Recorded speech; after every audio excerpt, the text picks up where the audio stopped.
you are, whether you realize it or not, you are a political issue as a disabled person. There's a politic to your disability whether you're aware of it or not. And so the more you become aware of that, I think the better off you are, so that you know how to use that to your benefit.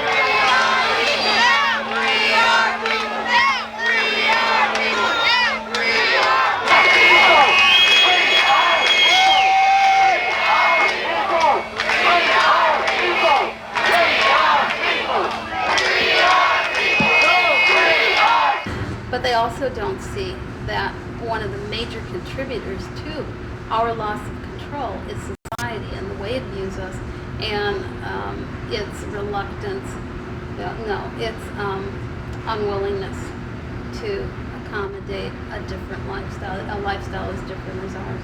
Its unwillingness to validate and accept us as part of the human family. I don't think that most universities have an attitude towards disabled people of, here's a group we want to welcome into our community, here's people we want to have here, we want to extend a positive effort. I think most of them know there's an Americans with Disabilities Act, there's Section 504, and we have to do certain things for them.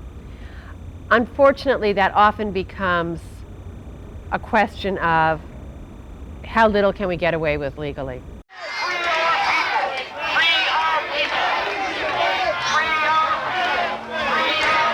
Once we begin to realize that disability is in the environment, then in order for us to have equal rights, we don't have to change, but the environment has to change.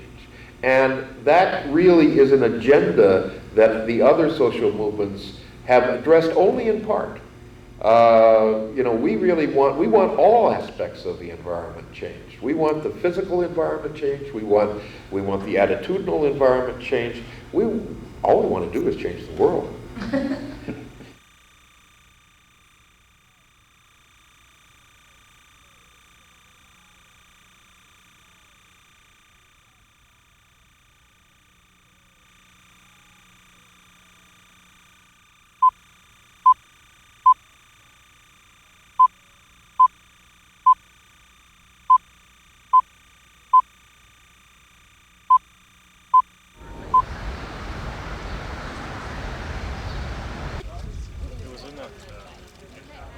Disability art and culture.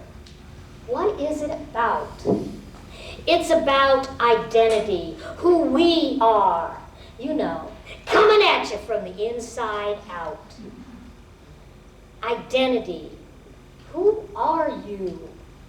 In a nutshell, we are everyone. Fill in the blanks between the privilege of Ted Kennedy Jr. and the poverty of a baby thrown into a garbage heap who learns to survive by living off the shit of the privileged. We are the disabled, the handicapped, the people of differing abilities and liabilities, the gimpy, the hobbled, the EI-EI-O'd. We're the folks with the bodies that shake, rattle, and roll. We're the folks with the bodies that lie there and moan. The girl on the poster, the boy in the bubble, 5 parts warm flesh, 2 parts heavy metal. The big kahuna of pain, the queen mother of gnarly, celebrating, pissed off, doing our damnedest to hang on. Identity, who are you? Why, we're the latest wearer of the Miss America crown. That's right, the girl on the pedestal. The boy next door, that strange kid around the corner. We are over 40 million invisible Americans. Out of sight, out of mind. I hope you begin to walk soon and not have to sit in that chair. Fraulein says perhaps I'll never walk again. Well, Joe Peter said I'd never learn to read. But the grandfather told me I could, and I did. Your back feels just like mine. And your legs do too. I I should think you could walk if you wanted to enough. Why don't you try? So I thought, okay, well, what do I do behind the counter? He said, oh, all you have to do is stand there. When people hand in their old license plates, you throw them in a barrel. I thought, oh, so I'm on the honor roll, I've been mainstreamed, I'm going to go to college, and then you're going to get me a job standing behind the counter in the motor vehicle department, throwing old license plates into a barrel. All right, I thought, great, you better start with career plans. Suddenly, a flying foreign object splashes coffee all over my brand new notebook. I take my spoon, excavate for the offending debris. A nickel.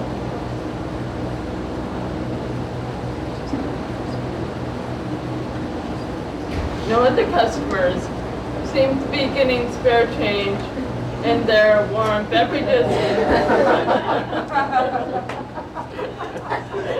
I look at my cane. Oh yeah, I forgot. I am the omnipresent symbol of homelessness, poverty, and despair. An icon of infamy!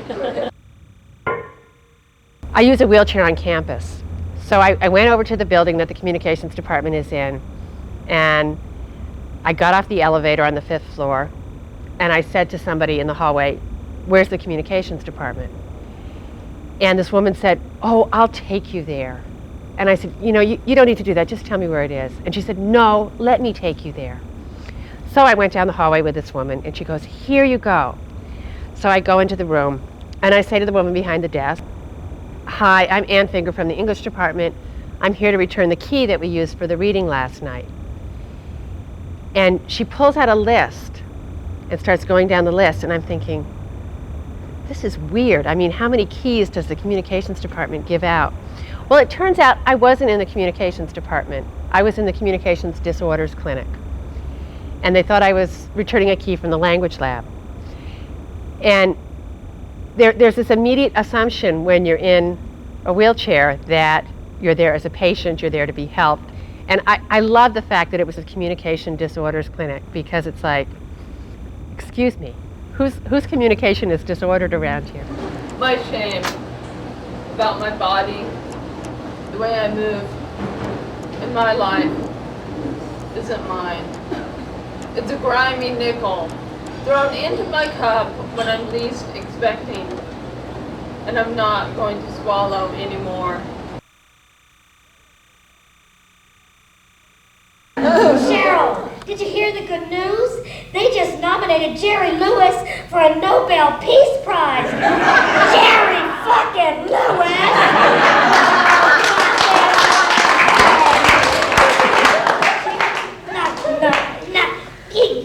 Jerry fucking Lewis!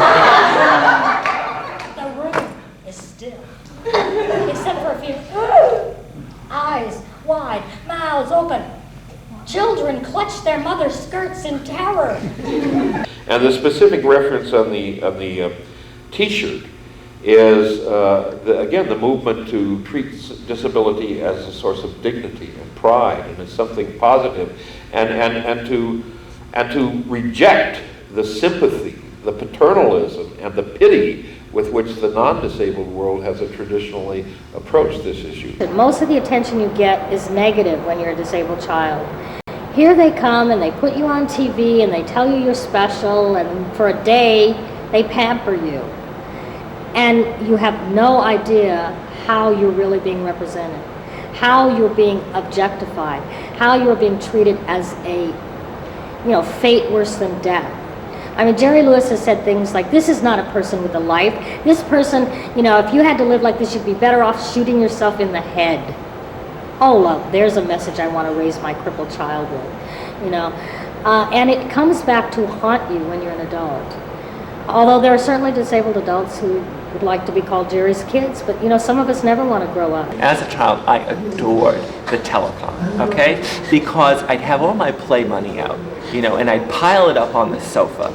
And yes, they were using us, we knew that. I mean, even kids understand that you're being used to raise money. But hell, there are worse things than being used to raise money. I mean, I love the idea of being on camera, having somebody look at you. So I remember I watched the cerebral palsy telethon all the time, and they had a wonderful little song that they ended the telethon with every year as the drum rolled, and they showed how much money they'd gotten, and it was called "Look at Us, We're Walking, Look at Us, We're Talking, Those Who Never Walked or Talked Before." And I mean, I love it. I absolutely love it. The minute you're not a cute kid, by the way, you might as well, be a gargoyle as far as they're concerned. People who watch me would be critical if I didn't ask you about those who say that you sometimes bring these kids out and make them objects of pity, that you use these children in an inappropriate way. And I know that this is a very small area. But Jerry, there are always the negative people, and I'd just like you to speak to this point. I mean, I know what your answer is, and I support your answer. But for those who criticize you for the telethon, what is your answer for them? My answer is simple, Tom. I'm dealing in life and death. I'm watching children that would not have had a chance had it not been for what we have supplied researchers with. I will not be deterred. No one's going to stop me. Splinter groups that think what I do is wrong cannot stop my forward motion. It's that simple. The biggest harm to me and to all disabled people with the telethon is that it's our primary image in the media. If it was one of a million images, we wouldn't be having this discussion. They could have their little telethons, as long as we are on there doing all the other kinds of things we do and all the other images of who we are, But I really resent that they present it as charity. It is not charity. They are a mega bucks corporation. No other, no other definition of who they are. Anything beyond that is just a lie.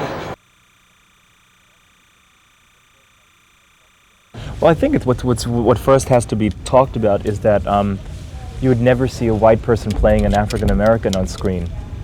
But when you get, if somebody brings up the situation of why a disabled actor isn't used, they say, why should they?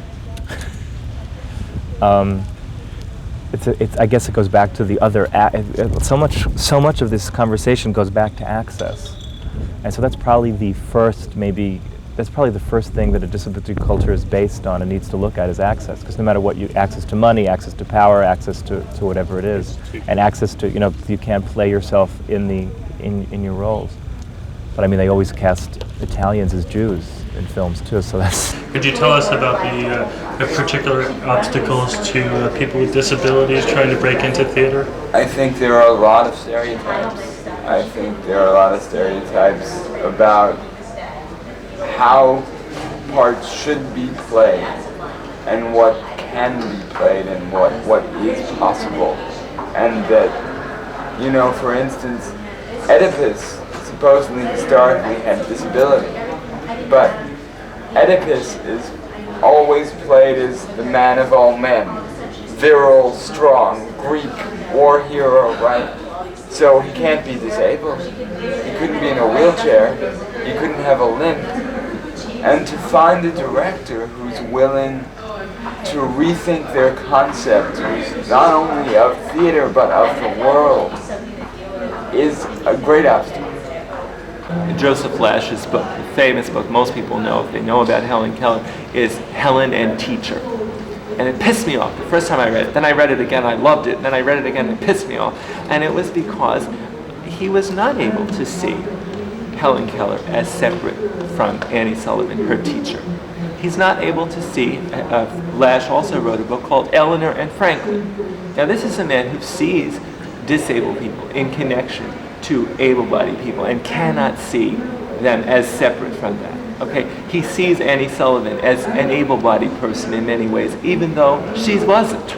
She wasn't, and she knew she wasn't. It struck me when they were talking about when they were announcing the nominations for special effects. They showed how Gary Sinise's legs disappeared by using some tune of blue stocking or blue, yeah, and so the whole idea of disability was special effects, and in a movie that.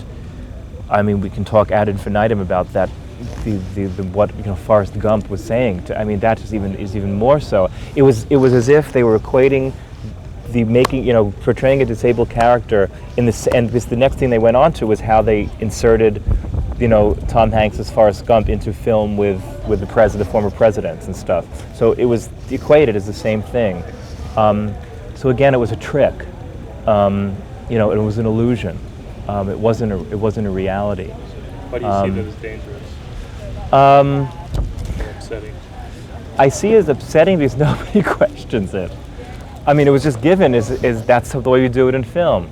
And especially film is probably the most, you know, if you're going to look for icons in a mass culture in our society, maybe it's turned to TV now, but film is the mass, it's, you know, it's our Homer, it's our Iliad. Isn't that depressing?